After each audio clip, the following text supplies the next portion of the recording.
This is my final episode of the 9 that I've been doing. We're in the wings, we're flying. We're taking our last flight together and we're living beyond.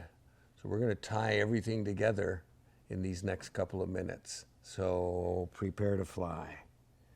Here are the questions. How can I maintain my mindset and values during times of change and transition? Well, if you actually practice the things I am encouraging you to practice, things won't change that often. I encourage you to do the values exercise often enough in the beginning to get to where you feel you really do have a top 4, 5, 6.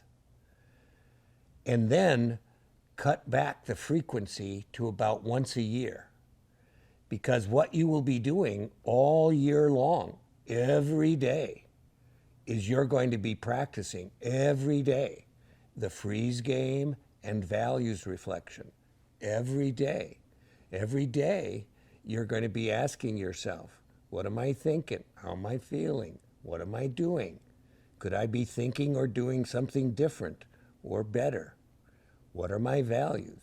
I value family, happiness, wisdom, integrity, service, health. I put verbs in front of them. I trigger it with water. Love your family. Be happy. Seek wisdom. Behave with integrity. Do something of service for somebody else today, Doug, and make healthy choices. And water is one of them. Every day. So if I do that every day, and I do, already today I have done values reflections just in these videos. Just in these videos, I'm into double digits. Without the videos, I'm into double digits. We are mid-morning. By the end of today, I will have reflected on my values at least 40 times. That's more often than usual, but I'm never less than 10, ever. No day, ever. If you practice, you will win this game of living in alignment with your values. That's the opportunity. Your life will be fulfilling. And when our lives come to an end, the people who reflect on our lives will have said, we made a difference. Second question, when life doesn't go as planned, like today and tomorrow and yesterday, which day went completely as planned? Do you recall? I struggle with that. I can tell you today hasn't, but I'm fine. I know where the goal is. I know what the end game is.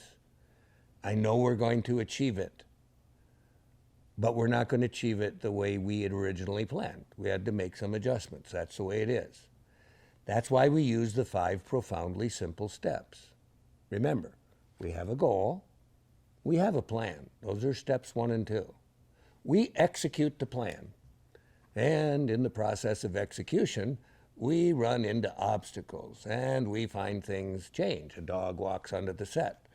The ice maker turns on. A boat goes by. Those weren't in the script, none of that. But it all happens every day for you and for me. That's the way it goes. So I have a goal. I got a plan. I'm executing my plan and it's not going as planned. And I'm into step 4. Things happen. Life happens. That's the way it is. And it comes fully equipped with discouragement. That's the step 5. And remember what I said. Discouragement. You say next time discouragement comes, next time you get upset, you say this to yourself. I watched this video the other day. Doug Lennick told me I was going to get upset again. He told me I was going to get discouraged. Doggone it. He's right. But now that I expected you, I welcome you. So welcome your discouragement. throw it off. You want to discourage me, but you're not going to. Because I've gotten to know you. I've gotten to like you. And I'm going to just deal with you. And I'm going to go ahead and think what I need to think, do what I need to do, so that I can honor my purpose, achieve my goals, consistent with the things that matter to me most, my values, and the principles that help guide them. How can I leverage my values to help me navigate heavy emotions? So it starts with recognizing I am experiencing heavy emotions. I am really scared. I am really angry. I am really whatever it is. It's really intense. It's very charged.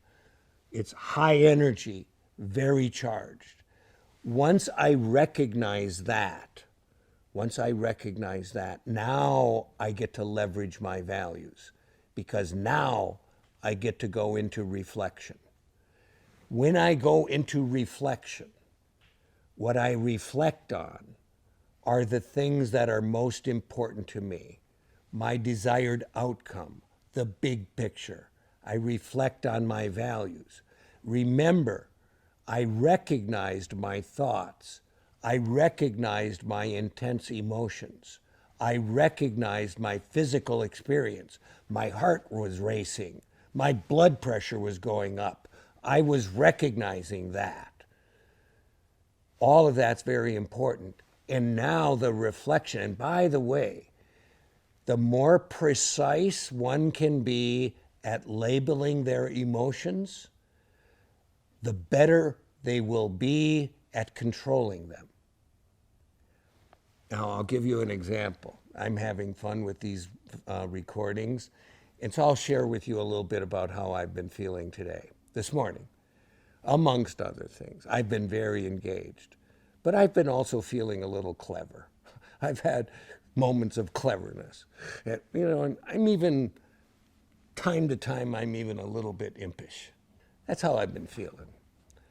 So I recognize that. Now, by the way, when I label it, I start to control it.